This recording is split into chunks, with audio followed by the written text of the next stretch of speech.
rejim haram Israel Zionis ini membuat perasaan kita menggelegak, marah, kecewa, sedih, duka cita.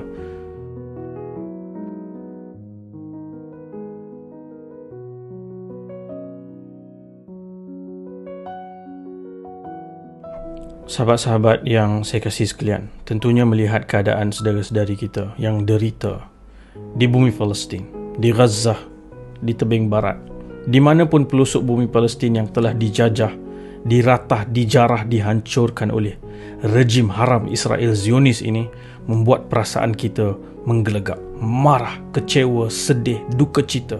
Sebagai seorang manusia dan apatah lagi sebagai seorang Muslim, sudah pasti saya dan anda menyokong sepenuhnya pembebasan bumi Palestin. Saya ingin menyeru dan mengajak kepada semua untuk kita sama-sama bersolidariti dan memberikan sokongan yang tidak berbelah bahagi kepada saudara-saudara kita di Palestin, sama ada sokongan moral ataupun dengan doa kita ataupun dengan infak-infak kita. Saya Khubaib Muhammad Asmadi menyeru rakan-rakan untuk kita sama-sama membela Palestin dan Gaza secara khususnya, kerana apa yang berlaku sejak 2 minggu yang lalu sepatutnya menarik perhatian kita. قال الله تعالى في كتابه العزيز الذين أخرجوا من ديارهم بغير حق إلا أن يقولوا ربنا الله صدق الله العظيم. هذا الحدث يكون حقا على إخواننا في فلسطين. Beberapa hari yang lepas, Kementerian Kesihatan Gaza telah mengeluarkan senarai nama yang panjang, senarai penuh mereka yang syahid, para syuhada di bumi Gaza yang telah dibunuh dalam serangan rejim Israel ke atas penduduk Gaza.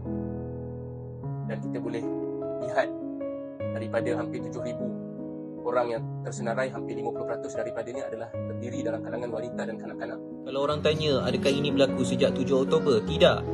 Ini telah berlaku sejak lagi 1947 ataupun sebelum itu lagi, yang telah berlangsung selama 76 tahun. Overwhelmed, tak tahu kita nak buat apa. Yang pertama, Alhamdulillah, perasaan-perasaan itu tanda iman kita masih hidup, sifat kemanusiaan kita masih hidup, dan kita perlu terjemahkan emosi-emosi itu kepada tindakan-tindakan walau sekecil apapun.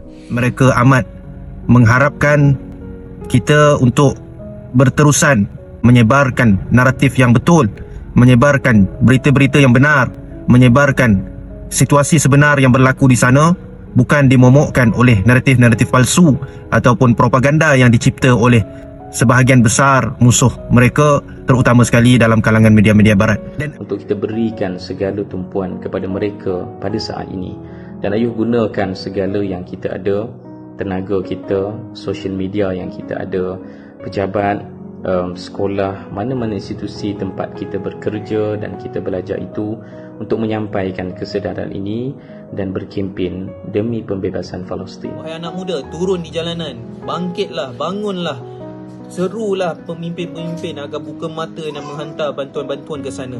Jangan kita diam dan berpeluk tubuh sahaja. Oleh itu, marilah sama-sama kita zahirkan sokongan kita. Kita bersolidariti dengan umat Islam Palestin dari sudut hati kita, dari sudut perlakuan kita dan juga dari sudut kesatuan kita. Kita harap kita juga direzekikan oleh Allah SWT untuk menjadi dalam kalangan orang yang syahid. Dan kalimah syahid itu para ulama sebut, kenapa ia diberi gelaran syahid, saksi? Kerana mereka yang telah syahid ini, mereka telah menjadi saksi kepada rahmat Allah, janji Allah yang Allah janjikan kepada mereka yang berjuang dan mereka yang beramal soleh. Untuk kita tingkatkan kesedaran dan kita menyumbang kepada perjuangan dan kemerdekaan bumi Palestin yang pasti akan tiba sikit masa lagi. Sahabat-sahabat boleh menggunakan media sosial, ada yang boleh menyumbang barangan ataupun wang ringgit, ataupun kita menahan diri kita daripada membeli atau menggunakan produk-produk yang secara jelas, nyata dan terang menyokong rejim haram Israel Zionis. Dan akhir sekali, jadikanlah isu Palestin ini sebagai isu bersama. Jangan jadikan isu Palestin ini sebagai isu yang memecah belahkan kesatuan kita. Jadikan ia sebagai isu sejagat, isu kemanusiaan, isu umat, dan lebih penting, ia adalah isu yang paling besar untuk kita mempertahankan Masjidil Aqsa yang merupakan kiblat pertama umat Islam.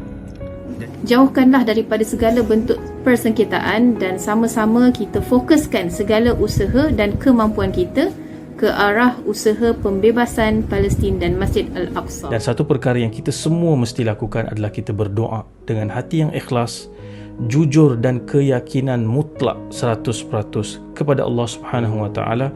Semoga Allah Subhanahu wa taala bebaskan bumi Palestin dan memberikan kita semua peluang meraihkannya bersama ketika kita semua dapat masuk dan solat di Masjidil Aqsa. Moga kita dapat menjadi dalam kalangan mereka yang syahid, dan moga kita dapat bertemu sahabat-sahabat kita yang telah syahid dulu daripada kita.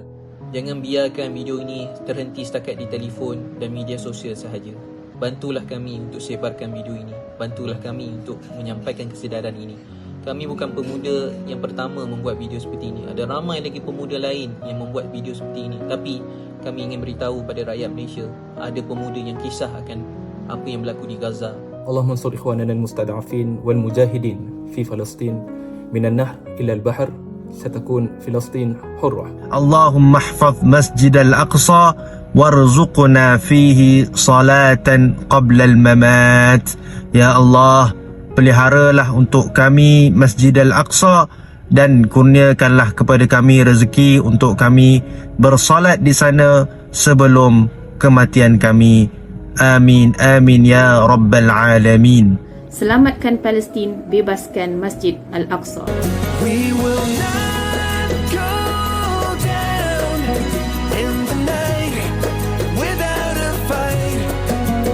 We will not go down in Gaza tonight.